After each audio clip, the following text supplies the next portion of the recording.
This is the story of how I discovered my voice and what that actually meant.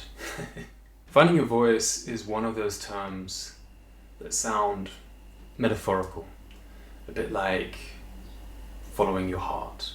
But what I've learned over the last few years is that it's actually quite practical. Let me explain how.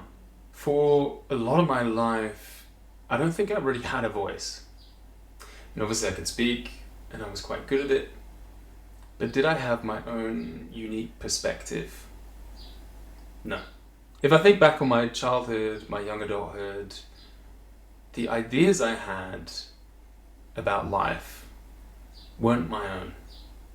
I was a bit of a parrot. They were the opinions of my parents, so I didn't even strongly believe in them. And then in school, with essay writing, it never really felt like I was sharing my own perspective.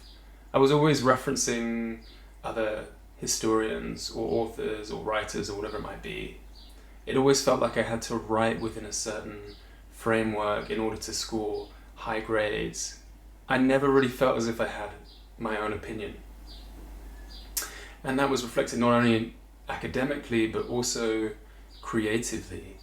In my teenage years, I just stopped creating. I used to love building, making, trying new things as a kid.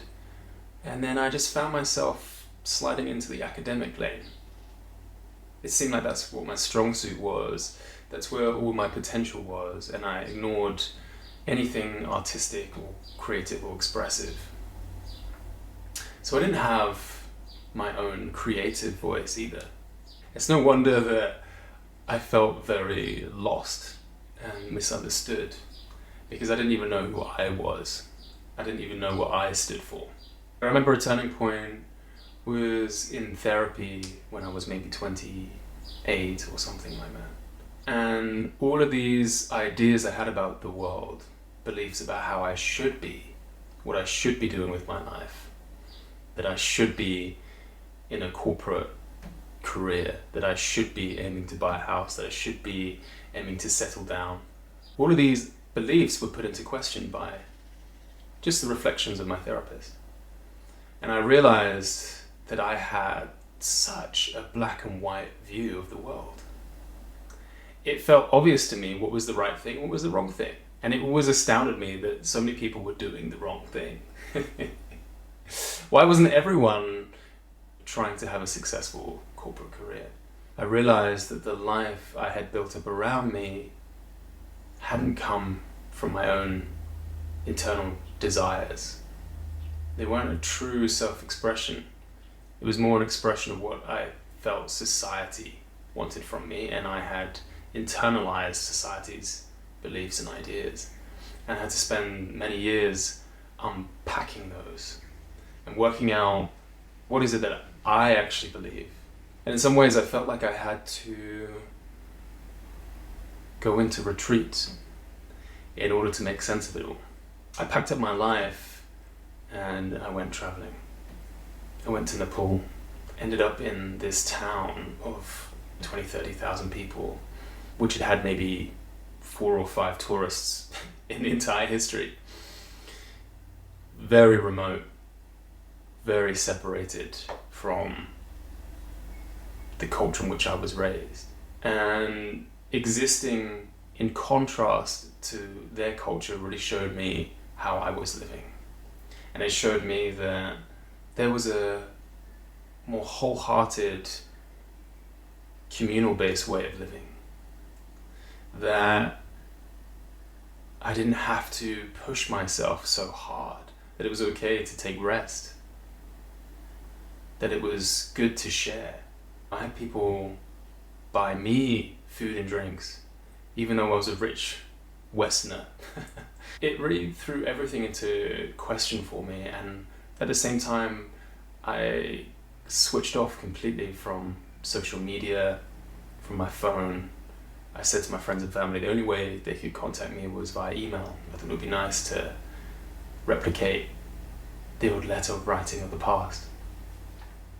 I was completely removed from the influence of friends, family, culture that I had known. And then I end up in a 10-day silent meditation retreat. And that showed me something else entirely, because I realized I had all these beliefs and ideas about other people without them even saying anything, because they weren't allowed to. I distinctly remember one moment where I walked up to a water cooler and there was a group of men there, and in my mind I felt as if they disliked me. They didn't want me there. They hadn't said a thing. In fact, they hadn't even looked at me for the last few days. That was a storyline that I had created in my mind. So the result of that was that I started to question all of my beliefs, all of my ideas about myself. And I moved to Melbourne, Australia, and I built a brand new life. I didn't know anyone there. I started from scratch. In fact, I was very intentional about moving into my own apartment. I didn't want to have housemates who would influence me in their decisions and what they wanted to do and how they wanted to spend their time and how they create an environment. I really wanted to see what it was like to be in my own space. What would I do? How would I create? And so really this whole process was about me discovering my voice.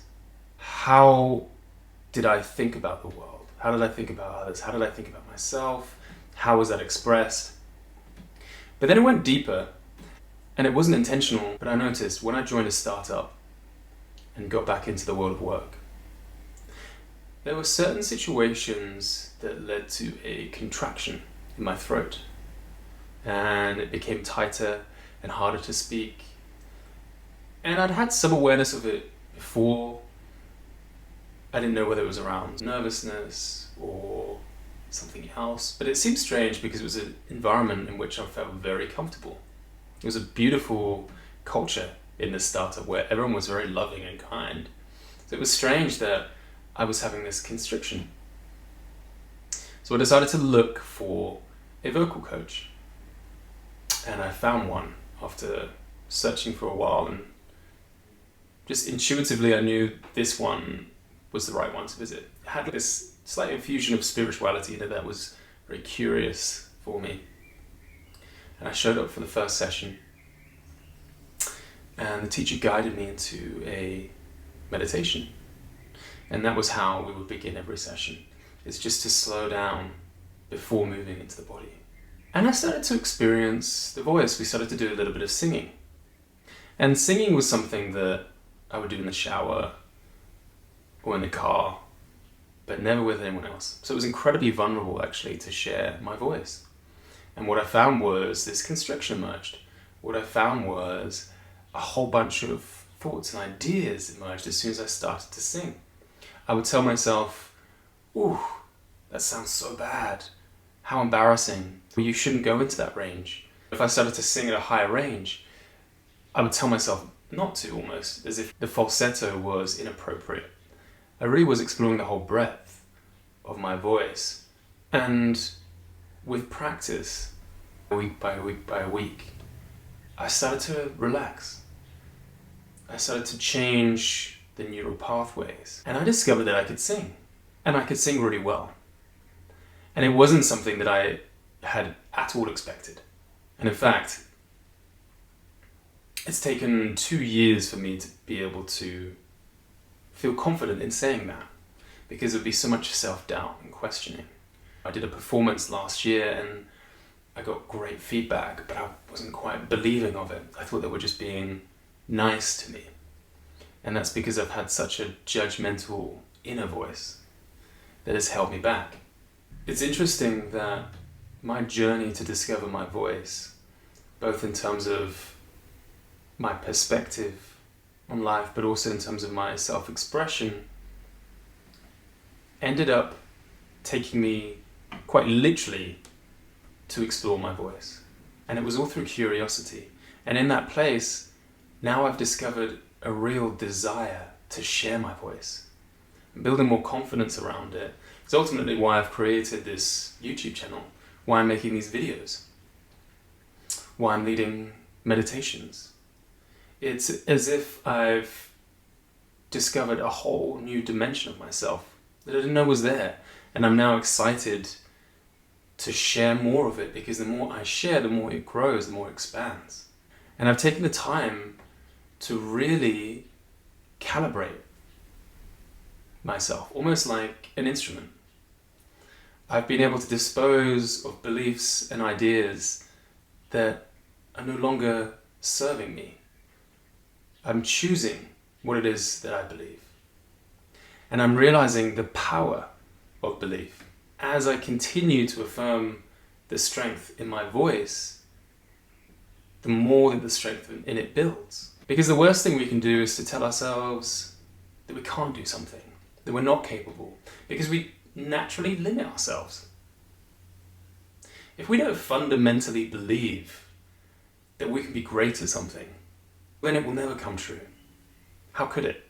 Tiger Woods or Michael Jordan would not have become the best in the world unless they actually believed it was possible. And that would have started right from a very young age. And so some people are incredibly fortunate in having these strong supporting beliefs. Perhaps they are nurtured by the people around them. Perhaps they have some talent that is identified and then they're put into a streamline. And it just becomes truer and truer. It's a self-fulfilling prophecy. But I fundamentally believe that we can change whatever lane we're in. We can build whatever life we want to build. But we have to first dispose of these beliefs and ideas that don't serve us and choose the ones that do. And so as I'm on this journey now, I'm recognizing that I don't know where it's taking me.